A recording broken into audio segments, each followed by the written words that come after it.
Una tigit ay nais ko pong i-congratulate ang dalawang taong ito nasa ating harapan. Congratulations John Richard at congratulations Erica dahil nakatungtong kayo sa puntong ito ng inyong buhay. Alam kong maraming pinagplanuhan, maraming pinagdesisyonan, pero may kasabihan nga tayo na sa hinaba-haba man ang prosesyon, sa simbahan pa rin ang tuloy. Ngayon, nakasal na kayo ni Kuya Jan.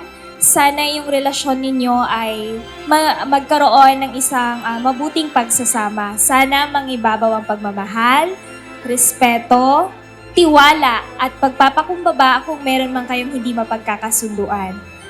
Hangad ko na Dete and Kuya Jan, sa pagbuo ninyo ng inyong sariling pamilya, gawin ninyong sentro ang Diyos at huwag niyong kalimutan na bago kayo maging isang couple, magiging magbuting magkaibigan kayo. So, panatilihin nyo lang yan at nandito lang kami, kayo ng mga kaibigan, kami ng mga kaibigan ninyo, handang tumulong hanggat kailangan nyo.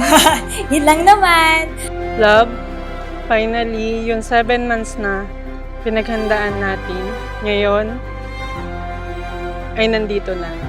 Nagpapasalamat ako kay Saint Raphael na pinagdasalan ko na ikaw yung binigay niya sa akin panghabang buhay. Ang pag-ibig na nagbubuklod, ang pag-ibig na nagpapanatili, at ang pag-ibig na humahamon sa buhay.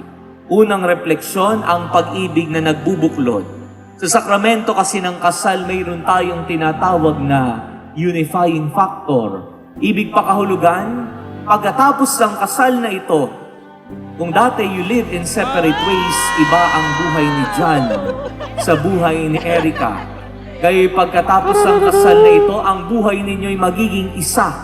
Magkakaroon kayo ng isang pangarap, isang pagpapasya para sa isang magandang kinabukasan.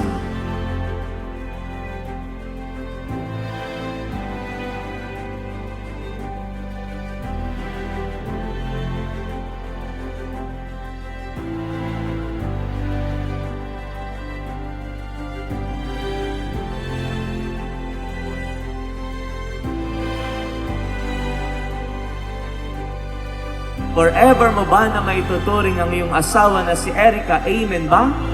Amen. Ikaw naman, Erica, forever mo ba na maituturing si John na iyong asawa? Amen ba? Amen. Palakpakan nga po muli natin sila.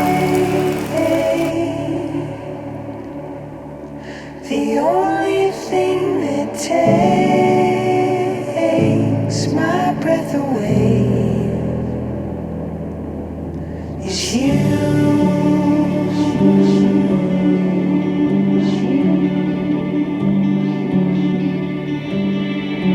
Aking pinapangako na hindi papaakit sa anumang tukso kahit anong sila pa lumapit sa akin.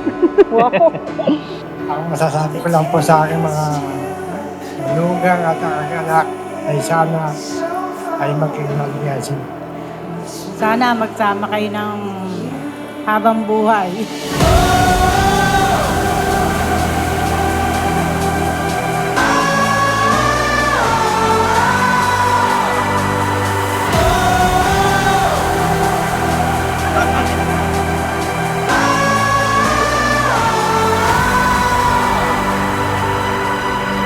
At ganoon dapat ang hamon sa lahat ng mag-asawa, sa inyo John at Erica. Dapat forever ang isa't isa. Mababanggit sa rito ng kasal kayo'y magsasama panghabang buhay, in sickness and in health, for richer or for poorer, till death do us part. Sa karamdaman o sa kalusugan, sa hirap o sa ginhawa, hanggang sa tumanda kayo, kayo'y magsasama panghabang buhay. Ituring na forever ang isa't isa.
Aking pinapangako na ikaw ay mamahalin at iingatan. Aking pinapangako na parating nasa iyong tabi sa hirap man o ginhawa. Aking pinapangako na ako'y magiging mabuting ama sa ating magiging mga anak. Pagkatapos ng kasal na ito, kung dati you live in separate ways, iba ang buhay ni John sa buhay ni Erica. Kaya pagkatapos ng kasal na ito, ang buhay ninyo'y magiging isa. Magkakaroon kayo ng isang pangarap, isang pagpapasya para sa isang magandang kinabukasan. Kaya ang payo ko sa inyo, ikaw John, anumang pagpaplano, mga pangarap sa buhay ng iyong asawa, suportahan at tulungan mo. Dahil sinasabi sa ating ebanghelyo, hindi na kayo dalawa, bagkus kayo'y magiging isa. Diyan, mahal na mahal kita dyan. Basta pag nag-asawa ka, huwag mo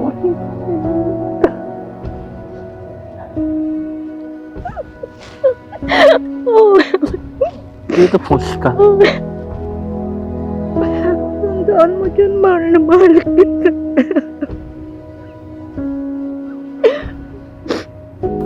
Erica, nagpapasalamat ako sa pagtanggap mo sa aking anak at ikaw din bilang bagong miyembro ng aming pamilya.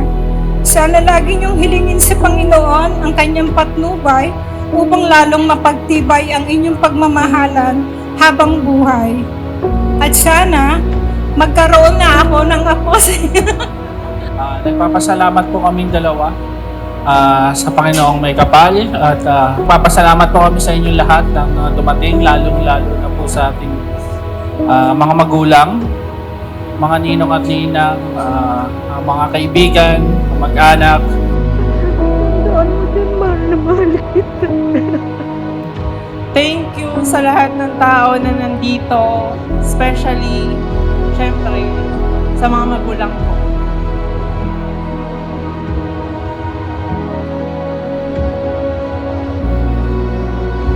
Sobrang thank you. Kasi siya yung naging tatay ko. Kung hindi siya yung naging tatay ko, siguro wala ako ngayon dito. Tsaka yung lahat ng narating ko ngayon. Kasi lahat ng hirap, naranasan talaga namin ngayon. Diba? Madaling araw pa lang, nasa bukid na. Pagdating ng gabi, nagka-tricycle na. Pero ngayon, di ba? Sobrang dali na ng buhay natin eh.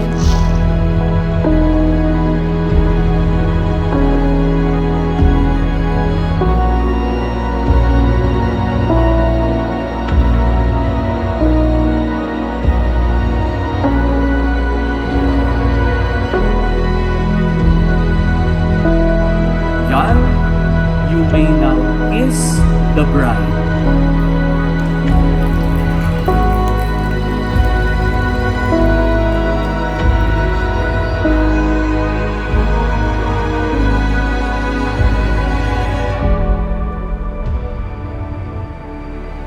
Ngayong araw na ito, nangangako ako na lagi pa rin akong totoyoin kapag iniinis mo ako.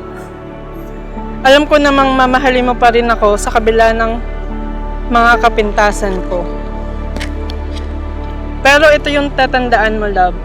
Hindi man ako yung sexy, hindi man ako yung maganda, hindi man ako yung maganda yung boses, hindi man ako yung ideal wife, hindi man ako yung perfectong babae para sa'yo, pero patatawanin kita pag hindi ka masaya, bubuhatin kita pag nirayuma ka na. Okay, sarap isipin, kasama kang tumanda.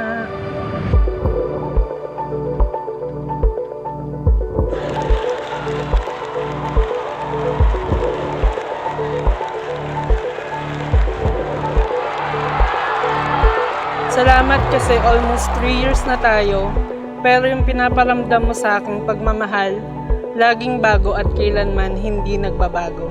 Sana ang may papayo ko lang sa inyo ay magkaroon kayo ng tiwala sa isa't isa at walang hanggang pagmamahalan hanggat sa kayo'y Ugot-ugot na, no? Erika, sumasang-ayon ka ba na maging asawa si John na naririto ngayon alinsunod sa batas at mga lituntunin ng ating banal na simbahan? Opo, Father. Buong puso ba ang pagkakaloob mo sa kanya ng iyong sarili bilang kanyang asawa? Opo, Father. Nakalaan ka bang balikatin sa piling niya ang pananagutan ng buhay may asawa? Opo, Father.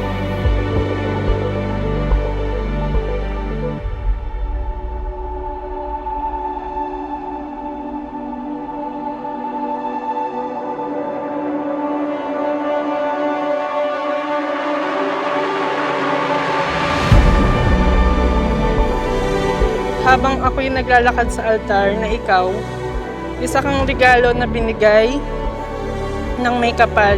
Kaya salamat sa nasa itaas sa napakagandang regalo na ibinigay niya sa akin. Kaya Lord, gabayan mo kaming at patnubayan sa bagong buhay na tatahakin mo.